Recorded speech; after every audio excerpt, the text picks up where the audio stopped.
संसद में जब बप संशोधन बिल आता है तो जदयू कोटे के मंत्री और जनता दल यू के पूर्व राष्ट्रीय अध्यक्ष लल्लन सिंह संसद भवन में इस बिल का समर्थन करते हुए नजर आते हैं। इस बिल के स्थान में कसीदे पढ़ते हुए नजर आते हैं। यहां तक कि लल्लन बाबू इस बिल के समर्थन में विपक्षी दलों को आईना दिखाते हुए भी नजर आते हैं। बावजूद इसके बिल संसद भवन में पास नहीं होता है। ये बिल जेपीसी कमेटी के पास भेज दिया जाता है। वही बात कर लिया जाए जनता दल यू के ऑफिशियल स्टेटमेंट की, तो जनता दल यू के प्रवक्ता नीरज कुमार हाल ही में बयान देते हैं कि जनता दल यू इस बिल के समर्थन में नहीं है।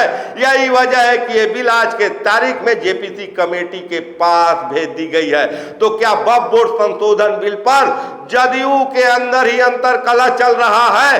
क्या जो सरकार में मंत्री हैं लल्लन बाबू इस बिल का तारीफ कर रहे हैं, वहीं पार्टी के ऑफिशियल प्रवक्ता इस बिल के विरोध में बातें कर रहे हैं? ऐसी स्थिति में नीतीश कुमार क्या स्टैंड ले रहे हैं? क्या नीतीश कुमार किसी चक्रव्यूह में फंस चुके हैं? क्योंकि नीतीश कुमार के ही बूते मोदी 3.0 की सरकार चल रही है।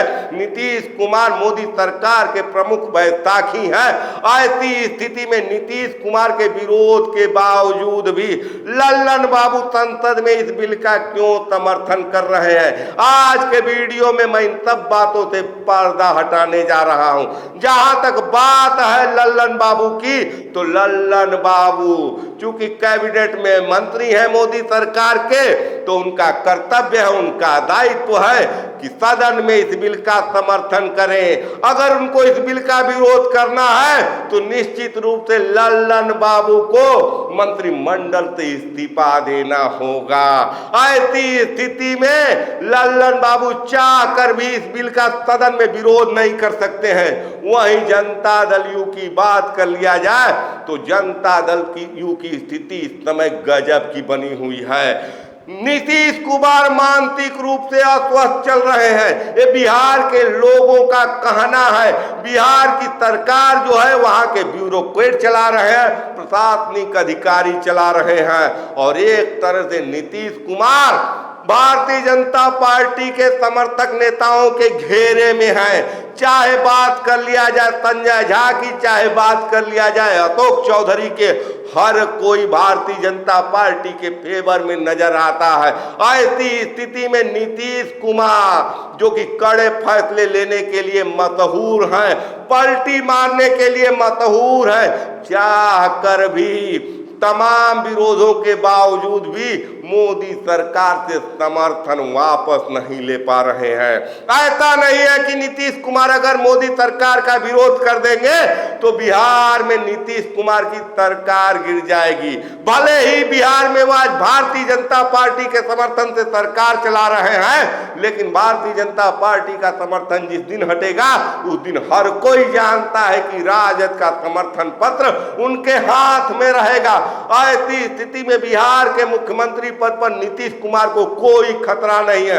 तो क्या वजह है कि भारतीय जनता पार्टी के हिंदू के खेल में इस समय नीतीश कुमार भी उनका साथ दे रहे हैं? जिस ढंग से लोकसभा 2024 का चुनाव परिणाम आया और भारतीय जनता पार्टी अयोध्या में श्री राम लला का भव्य मंदिर बनाने के बाद भी उत्तर प्रदेश में करारी शिकस्त झेलती है, ऐसी स्थिति में भारतीय जनता पार्टी अपने मूल एजेंडे पर वापस आ रही है। शायद यही वजह है कि संसद में वक्फ संशोधन बिल को पेश किया जा रहा है।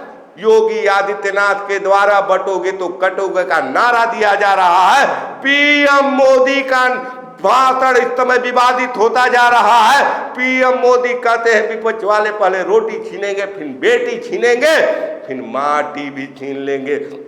इसी ढंग के बयान पीएम मोदी लोकसभा चुनाव में भी दिए थे। बात मंगलसूत्र तक चली गई थी। बात मंगलसूत्र से लेकर खेत जमीन भैंस तक चली गई थी। बावजूद इसके इस देश के वोटर ने मोदी को सरकार से हटाया भी नहीं और मनचाहा समर्थन दिया भी नहीं। यही वजह है कि भारतीय जनता पार्टी धार्मिक आधार पर वोटों के ध्रुवीकरण का खेल करना चाहती है और नीतीश कुमार न चाहते हुए भी भारतीय जनता पार्टी की इस खेल में शामिल है। तो सबसे बड़ा सवाल यह है कि नीतीश कुमार की ऐसी कौन सी मजबूरी है जो नीतीश कुमार आज भी भारतीय जनता पार्टी के चक्रव्यूह में फंसे हुए नजर आ रहे हैं। नीतीश कुमार भी शायद इंतजार कर रहे हैं। 4 सीटों पर बिहार में उपचुनाव हो रहा है। नीतीश कुमार भी देखना चाहते हैं कि बेलागंज की जनता कैसा परिणाम देती है। क्योंकि बेलागंज का जिक्र मैं इसलिए कर रहा हूं कि बेलागंज में मुस्लिम मतदाताओं की संख्या बहुतायत मात्रा में है।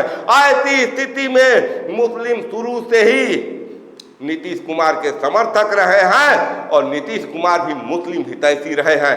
ऐसी स्थिति में तमाम मौलानाओं का दबाव भी है नीतीश कुमार पर कि वो किसी भी हाल में वक्फ संशोधन बिल को पास न होने दें। तो नीतीश कुमार अपने राजनीतिक स्टैंड को आज के तारीख में क्लियर नहीं कर पा रहे हैं, क्योंकि उनके इर्द गिर्द जो नेता हैं, जो उनके मंत्रिमंडल है, जो उनके जिनके विचारों पर इस समय आज के तारीख में चल रहे हैं, जिनके राय मशवरे पर चल रहे हैं, उनमें ज्यादातर भारतीय जनता पार्टी के समर्थक हैं।